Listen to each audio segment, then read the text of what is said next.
chosen one in Islam, two angels are having a serious conversation about you, and it's not what you think. Imagine right now, at this very second, two immense celestial beings are standing right next to you. They are looking directly at your face, writing down your secret thoughts, and having a serious conversation about your ultimate destiny. You might think you are just an ordinary person watching a video, but Islamic theology reveals a mind-blowing truth. You have been specifically chosen for a divine mission, and the angels are tracking your every move. Stay tuned, because what they are saying about you right now is definitely not what you think. The invisible witness. Every single day, we walk through this world feeling completely alone. We fight our silent battles, we make secret choices, and we often feel invisible. But in Islam, the concept of the unseen world, al-ghaib, remains actively alive around us. You are never actually alone. The moment you were born, a cosmic meeting was called, and specific angels were assigned directly to you. These are not just passive observers. They are highly intelligent, powerful creations of Allah who know your habits, your fears, and your hidden virtues better than anyone else on earth. Today, we are pulling back the curtain of the physical world to explore the profound scriptural reality of how angels talk about you, how you became a chosen one by virtue of your human existence, and the deep implications this has for your daily life. Act 4, the divine decree and the heavenly briefing. To understand what the angels say about you, we must travel back in time, long before you were even a heartbeat in your mother's womb. Islamic sources detail a profound event that occurs when a fetus is just 120 days old. The 4 written decrees.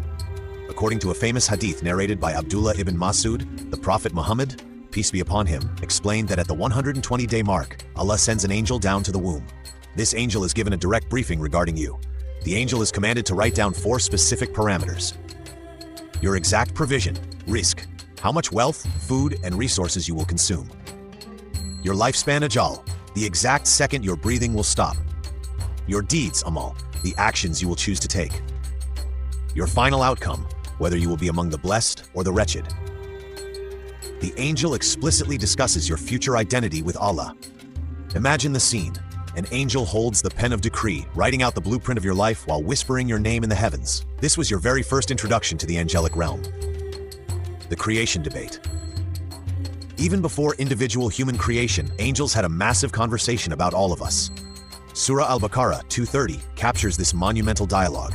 When Allah announced, "Indeed, I am making upon the earth a successive authority, Khalifa," the angels questioned the decision.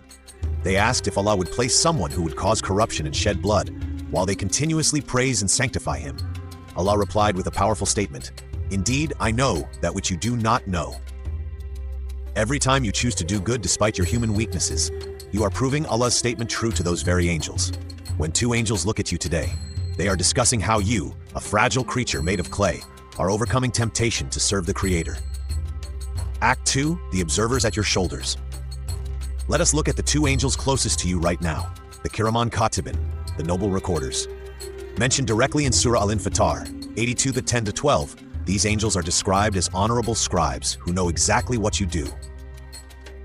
The dynamic shift on your shoulders. The angel on your right shoulder records your good deeds, while the angel on your left records your bad deeds. They are constantly conversing about your actions. Islamic traditions present a beautiful image of mercy through their interaction. When you intend to do a good deed but cannot fulfill it, the right angel immediately writes down 1 full good deed. If you actually perform it, the right angel discusses it with joy, multiplying it from 10 to 700 times or even more. Conversely, when you commit a sin, the left angel raises his pen to record it. But the right angel, who acts as a supervisor, intervenes. The right angel says, "Wait, do not write it yet. Give him 6 hours. Perhaps he will seek forgiveness, istighfar, or perform a good deed that erases it." Think about this conversation happening on your shoulders right now. One angel holds back the other out of profound hope for your repentance. They argue in favor of your salvation, cheering for you to turn back to Allah before the pen touches the parchment. Act 3, the night and day shift. Change your spiritual security detail changes twice a day. The Prophet Muhammad stated in an authentic narration that angels come to you in shifts, alternating by night and by day. They all gather together at the times of the Fajr and Asr, afternoon prayers. The report to the Almighty. When the angels who spent the night with you ascend back to the heavens, Allah asks them, though He already knows the answer perfectly, "In what state did you leave my servants?" The angels reply to Allah saying, We left them while they were praying, and we came to them while they were praying. Imagine your name being spoken by an angel directly to Allah in the highest heavens. The angels are actively bragging about your devotion.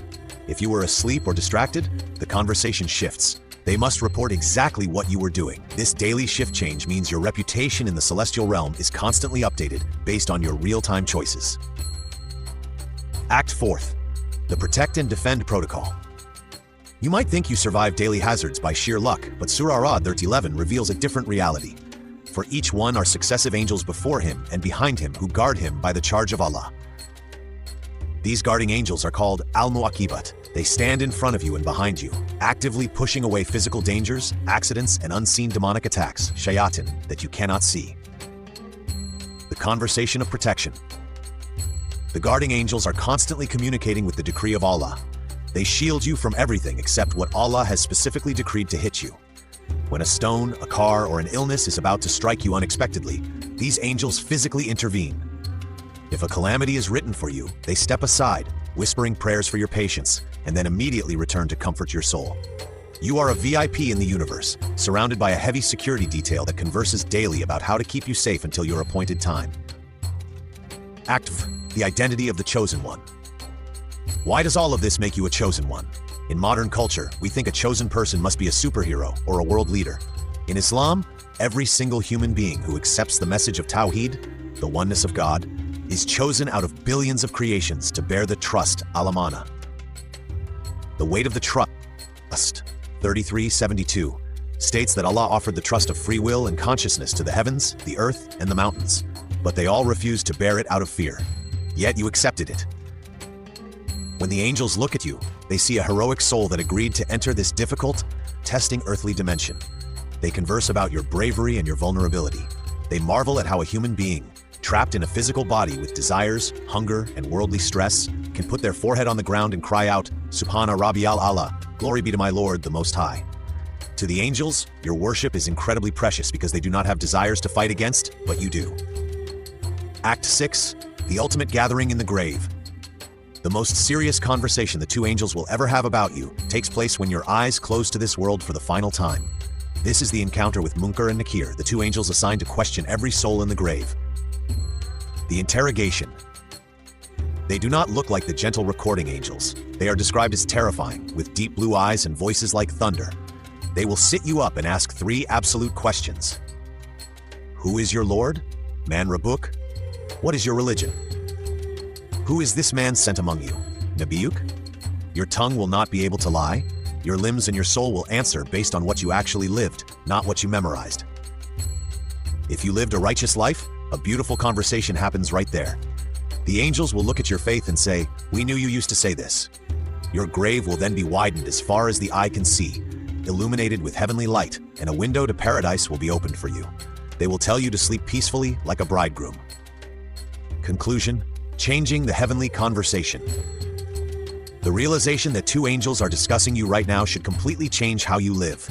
It means your loneliness is an illusion. Your private good deeds are celebrated in the heavens, and your private mistakes are given a grace period for repentance. You have the power to control what the angels say about you today. When you speak kindly, help someone in need, or restrain your anger, you give those noble scribes something beautiful to write down and report to Allah. You are chosen to be here, on this earth, at this exact moment in history. Live your life in a way that makes the angels proud to mention your name to the Lord of the Worlds. Thank you for watching this video. Like, share, and subscribe our channel for more interesting, informative, to knowledgeable videos.